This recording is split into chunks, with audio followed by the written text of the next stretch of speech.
We felt great. We still feel good. I mean, it was a historic goal. Of course, it had to be Alphonso Davies who gets the first goal for Canada at a men's World Cup. And it happened fast and furious. It set the tone for the game. Unfortunately for the Canadians, they couldn't sustain the pressure of Croatia. Croatia really showing why they are a world-class team, showing why that they have been perennial contenders on the global stage, and at the last World Cup made it to the final, because even though they were down a goal, they didn't give up. Pressure, pressure, pressure. They take the 2-1 lead into the half. It ends up being a 4-1 victory for Croatia. So roller coaster of emotions for Canadian fans who are celebrating a strong start, celebrating the country's first ever goal at a men's World Cup. But at the end of the day, Ollie, it ends in a loss, which also means Canada is officially eliminated from moving on to the round of 16. How are you feeling? A little sad, obviously. If it feels like the end of the road, doesn't it? Like, it's obviously not. This is a young team that's going to come back and has lots of good years ahead of them. But, you know, it's been an amazing 2 years to follow this team and to follow the incredible rise of this team. And it's just kept going up and up and up and up. And you're expecting them to bump their heads on that ceiling at some point. And it's probably happened a lot later than most of us anticipated. And obviously it happened today in this game against Croatia, where I think they've come up against an opponent that just had too much for them. So we'll get into the details of maybe what didn't work for Canada, what, you know, with the benefit of hindsight, obviously they might do differently. But overall, just kind of, you know, I feel a great deal of appreciation, to be honest, for this team, for where they've taken us over the past couple of years, what we've been able to witness, the impacts that they're going to have on how we talk about this team and the sport in this country going forwards. It's been a pretty incredible ride. And today was just that moment where we got to a point where it was a little bit too much to bite off, I think, for a team that's achieved incredible things. Mm-hmm. Jordan? Yeah, Andy. Quite frankly, I'm drained emotionally just because of all the feelings you have going into this match and all, if you're watching the game, just what transpired. I want to be clear. I'm drained because I could only dream of a time where you're watching Canada play at a World Cup and we get a goal and look like a strong side. I'm drained also because we're playing such a world-class team in Croatia, and the little details that need to be different for a Canada side to really succeed, but not there yet. So I think simply I can put, and we'll dive into ways to be better as the show goes on. But for me, this tournament was about milestones, and we already accomplished one by scoring. But it's just about the bricks and laying brick by brick by brick. And obviously, you want to have a full house as quickly as possible. But you just have to remember this is a process, and it does take time. And so I'm drained because I want it all right now for the boys. I want it all right now for the program. But it's something that does take time, and it does take years to really build something that's formidable and something that stands the test of time. I'm immensely proud today, to be honest with you. I was just so proud seeing Canada go out there and give it their best against one of the top footballing nations in the world on the World Cup stage. It just all depends what your expectations were. Inside that room, to a person, they wanted to go out and win that game. Was it reality, however, that they can go back-to-back against Belgium and Croatia and come up with a result? For me, they were a significant underdog coming in. They were always kind of the outsider of what is, for me, the most difficult group to kind of play through in this tournament. There's so many established players in this group, and these are established World Cup nations who have done well at recent World Cups as well. So my expectations for this group was to fit in, to be fearless, to go out there and score that first goal and still put themselves in a position to potentially come away with a result, which they can still do in that last game. And even though they're out right now after facing the World Cup runners-up from 2018 and the third place in that tournament as well, they can still go out in that last game and try to come away with something. And if they do pick up a point, or if they do pick up 3 points in that final game, and we'll see how it plays out, then this World Cup is just a massive success for this group. So, you know, Ollie, I don't think it's over quite yet. That last game, it will matter to each and every one of those players. And there's still milestones, in Jordan's words, for this team to still achieve. So I'm so proud of this group. I don't think the scoreline actually reflected the game on the field. And you just felt when they lost Eustachio at halftime, he didn't come back out. They were missing such a key player. already fitness, injury issues in this team, and it just became a little bit too much to overcome. So, and in the end, they simply just ran out of gas for me. Their legs betrayed them. Their hearts did not. And that's all I can ask for from Canadian players. I'm proud of every individual player, staff, everyone involved in that program to a person and what they've been able to accomplish so far. We're going to get into the nitty gritty of the game. And of course, we're going to look ahead to Morocco because that game does still matter from how it affects the group from that perspective. And also from a program perspective, to your point, they still have history that they want to make here and getting their first result at a World Cup. But this is where the emotions, right? Like we've been with this team from the start. You know, gentlemen, obviously it was March 2021. I feel like it was yesterday when they took on Bermuda in that first round to begin the quest, where they scored 27 goals in that first round. They overcame like that demon in Haiti because of what happened at the Gold Cup. Then they qualified for the final round and do incredible things in finishing first in CONCACAF and once again leading the way in goals scored and beating Mexico, beating the United States, you know, along the way. It's been pretty incredible, but mixed emotions because we wanted that third game to matter as well in the group stage for Canada in order to see if they could really make that fight into the next round. But there's still so much to digest and appreciate and know that this team is so young that it's really exciting as well for 2026. That's how we feel. How does Kristian Jack feel?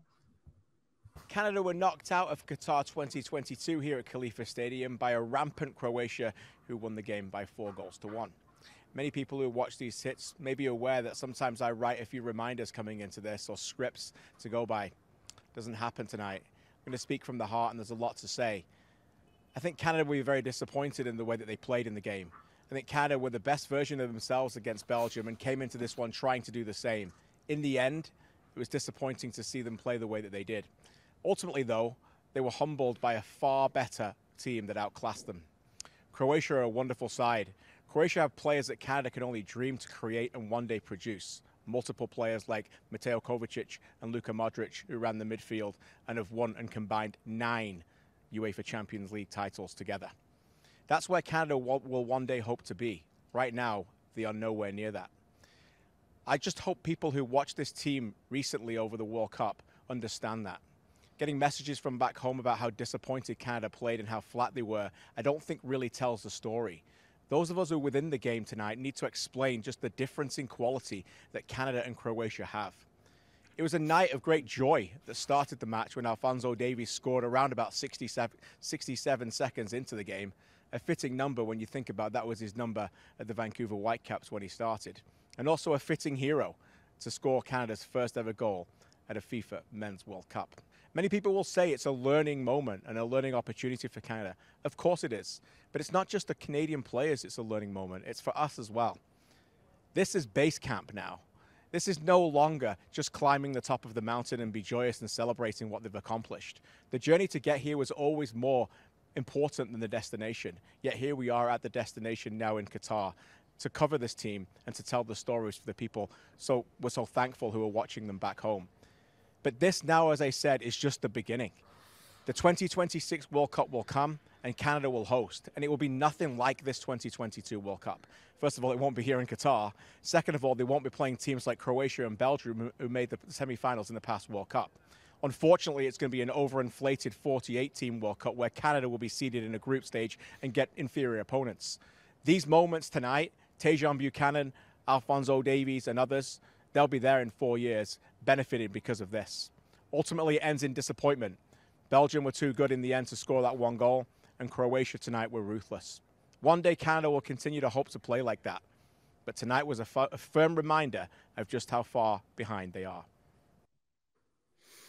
All right, so I think this team, we can do it justice, gentlemen, by really talking about the play, what we expect, how they want to move forward, because if there's one thing we've learned covering this team, while the moral victories are there, they quickly push them aside. This is a team who wanted to win. This is a team who wanted to make it out of the group. So let's talk about what is disappointing, what went wrong for Canada once they got to this World Cup. KJ alluded to it, absolute high against Belgium. We wondered if they could find that spark again. They did. Croatia, they score first. They get the historic goal. But Gareth, what could they have done better after scoring that goal? I'm not sure what they could have done, to be honest with you. I think that a lot of what KJ had to say, he doesn't say that in a negative way. He's just trying to paint an accurate picture, which in fairness, I think that we've tried to do in the build up this World Cup as well, try to paint an accurate picture of what a significant underdog Canada is and has been coming into this tournament.